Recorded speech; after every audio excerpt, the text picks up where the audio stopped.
ఇంకోటిది అది ప్రభుత్వ వైఫల్యం అవుతుందా సార్? అది ఏ రిఫరెన్స్ లో అంటున్నారు? ఏమిటంటే ఒక ఎవరో మన చౌదరి గారని ఒక వ్యాపారవేత్త అండి, ఆయన వ్యాపారవేత్తలు ఒకళ్ళు కొట్టుకున్నారు, దాన్ని తీసుకెళ్ళిపోయి కూటమి పాలన అస్తవ్యస్తం అయిపోయింది, ఏం లేదు అంటే ఇది లా అండ్ ఆర్డర్ లేదు. అదే మన ప్రకాశం జిల్లాలో జరిగిన మాట అది వ్యవస్థల వైఫల్యం అని నేనైతే అనుకోనండి. ఇలాంటి కొన్ని జరుగుతూ ఉంటాయి. ముందు తెలిసి నియంత్రించలేకపోతే అది తప్పు అవుతుంది. అవునండి, ముందు తెలియకుండా అప్పటికప్పుడు జరిగిందని ఎవరేం చేయగలరు?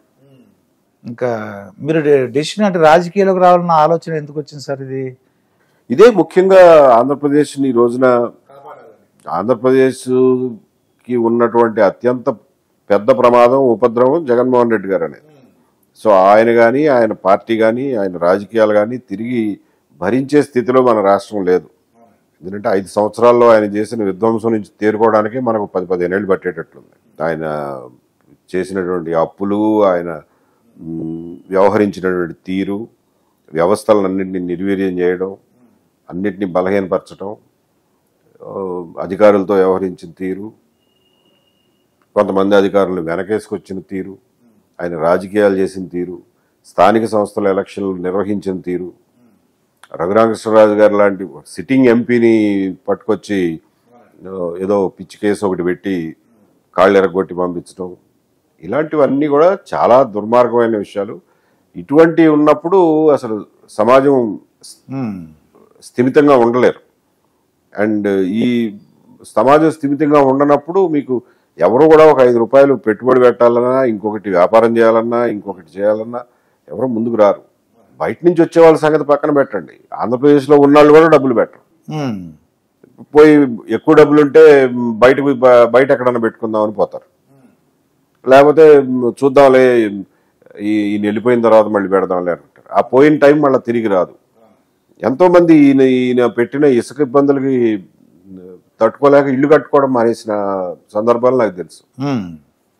అవునండి, అట్లా ఏ విషయంలో ఏ నిర్ణయం తీసుకుంటారో తెలీదు, ఎంత దోపిడీ చేస్తారో తెలీదు.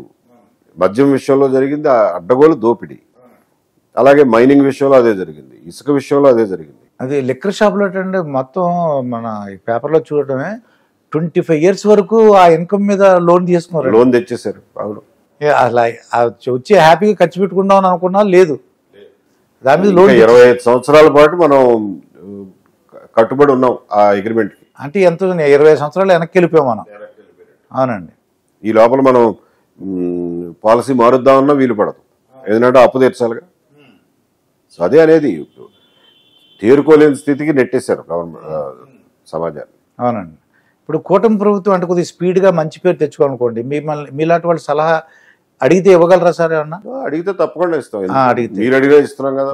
అవును, జనరల్గా కొద్దిగా స్పీడ్గా డెవలప్ అవ్వాలంటే, ఎందుకంటే ఇంత విధ్వంసం ఆర్థిక విధ్వంసం జరిగిన తర్వాత కొద్దిగా స్పీడ్గా డెవలప్ అవ్వాలంటే అమరావతి ఏదో ట్రై చేస్తున్నారండి, పోలవరం ట్రై చేస్తున్నారు. ఇంకోటి ఏంటంటే చంద్రబాబు నాయుడు గారి గొప్పతనం, మీరు అంటే మీరు దగ్గరుండి చూస్తారు కదా, మా ఏంటంటే టీవీలో చూడడం అండి, దగ్గరుండి చూడడం. అందరూ అనుకునేది 75 సంవత్సరాలు సార్ ఆయనకి. లాస్ట్ ఇయర్ ఈ వేసవకాలంలో ఎండల్లో తిరిగాడు సార్ ఆయన.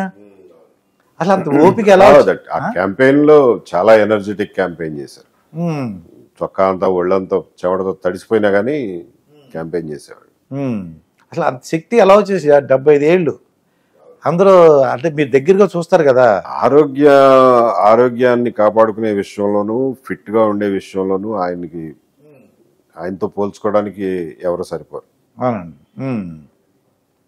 అయినా అంటే ఓ డాక్టర్ని అడిగాను అనమాట అండి, ఏంటంటే ఆయన ఆహార పద్ధతులు బహుశా అంటే బ్రాందీ విస్కీ తీసుకోపోవచ్చు, సిగరెట్ లేదు, ఇవన్నీ ఉన్నాయి కాబట్టి ఆయన ఆరోగ్యం రహస్యం అది. మార్నింగ్ యోగా చేస్తారనుకుంటున్నాడు, ఆయన తినే ఫుడ్. నేనైతే చంద్రబాబు నాయుడు గారు తినే ఆహారం ఇదని చెప్పాను అనమాట అండి. అది చూసి చాలా, అది 3 లక్షలు 4 లక్షల మంది చూసారండి. పొద్దున్నే ఏం చేస్తారు, ఏం తింటారండి. మీకు ఎవరు చెప్పారు అవన్నీ? అవన్నీ ఒకసారిలో ఆయన ప్రైవేట్ సెక్రటరీ ఉంటే ఒక దగ్గర మీటింగ్ కనిపించారు అనమాట. ఏమేమి తింటారని అడిగాను ఖాళీగా.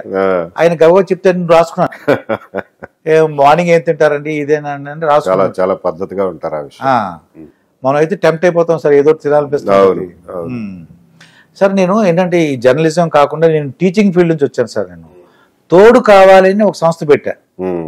అంటే ఏంటంటే అది భార్య చనిపోయి భర్త చనిపోయి లేకపోతే విడాకులు అయిపోయిన ఉంటారు కదా, ఒంటరిగా ఉంటారు కదండి, వాళ్ళకి రెండో మ్యారేజ్ కి ఒక పరిచయ వేదిక నిర్వహిస్తున్నాను.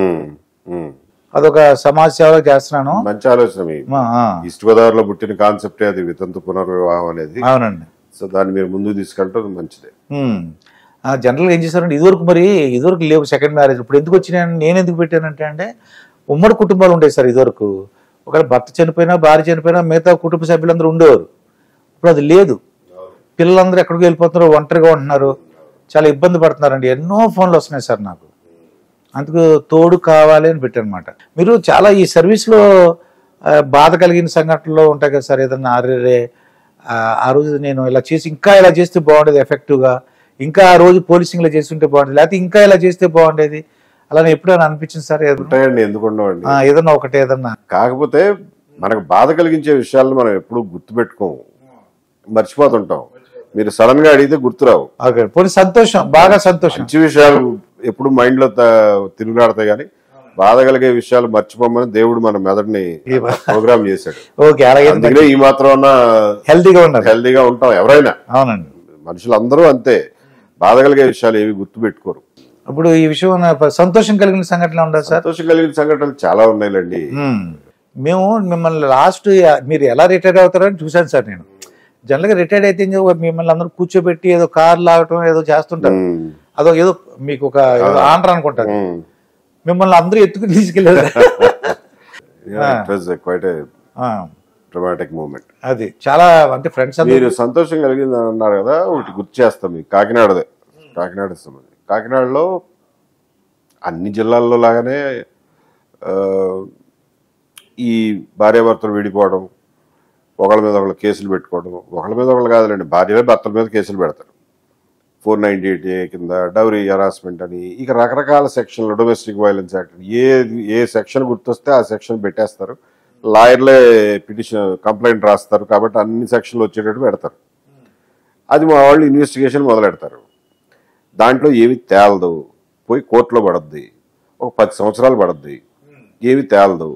ఈ లోపల వీళ్ళు విడిపోయిన వాళ్ళు మళ్ళా పెళ్లి చేసుకోవడానికి వీలుండదు, విడాకులు అవ్వవు, ఇద్దరూ నరకం అనిపిస్తారు. ఆ కోర్టుల చుట్టూ తిరుగుతూ ఉంటారు, లాయర్లకి ఫీజులు కడతా ఉంటారు. అసలు ఇది ఒక రకమైన నరకం కాదు.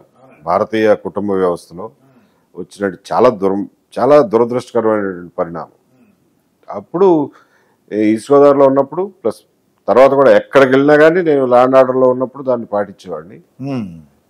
మనకి అక్కడ సినిమా రోడ్డు అని ఉండేది, అక్కడ 3 టౌన్ పోలీస్ స్టేషన్ ఉండేది. అక్కడ ఒక పాత పడిపోయిన బిల్డింగ్ని కొంచెం బాగు చేయించి ఫ్యామిలీ కౌన్సిలింగ్ సెంటర్ అని పెట్టారు సార్. అవును, కరెక్టే. దేవిశ్రీదేవి థియేటర్ పక్కన ఫ్యామిలీ కౌన్సిలింగ్ సెంటర్ అని పెడితే ముందర మేము కూడా ఎక్స్పెక్ట్ చేయాల. యూజువల్గా ఏమవుతుందంటేనండి, ఫ్యామిలీ కౌన్సిలింగ్ చేసినప్పుడు పోలీసు వాళ్ళు కూర్చుని ఉంటారు. పోలీసు వాళ్ళ ముందు ఎవరూ సరిగ్గా ఓపెన్గా మాట్లాడలేరు, మనసు ఇప్పి మాట్లాడలేరు, అసలు సమస్య ఏంటో చెప్పరు. ఇప్పుడు భర్తకేముంటది, మనం ఏదన్నా చెబితే మన మీద ఇంకా కేసు బిగిస్తాడేమో అని ఉంటుంది, ఆ భయంతో వాడు మాట్లాడడం. భార్యకి ఏముంటది, నేను కంప్లైంట్లో రాసిచ్చిన దానికి విరుద్ధంగా డిఫరెంట్గా ఏదన్నా మాట్లాడితే నా కేసు వీక్ అవుద్దామని ఆమెకి భయం. సో అసలు సమస్య ఏంటన్నది ఎవరికి తెలియదు. కాగితం మీద రాసింది వేరు, అసలు సమస్య వేరు. అసలు సమస్యను పట్టుకోలేరు. అందుకని పోలీసులు అనేవాళ్ళు ఉండొద్దు ఈ కౌన్సిలింగ్ లో. ఎవరైనా ఒక డాక్టరు,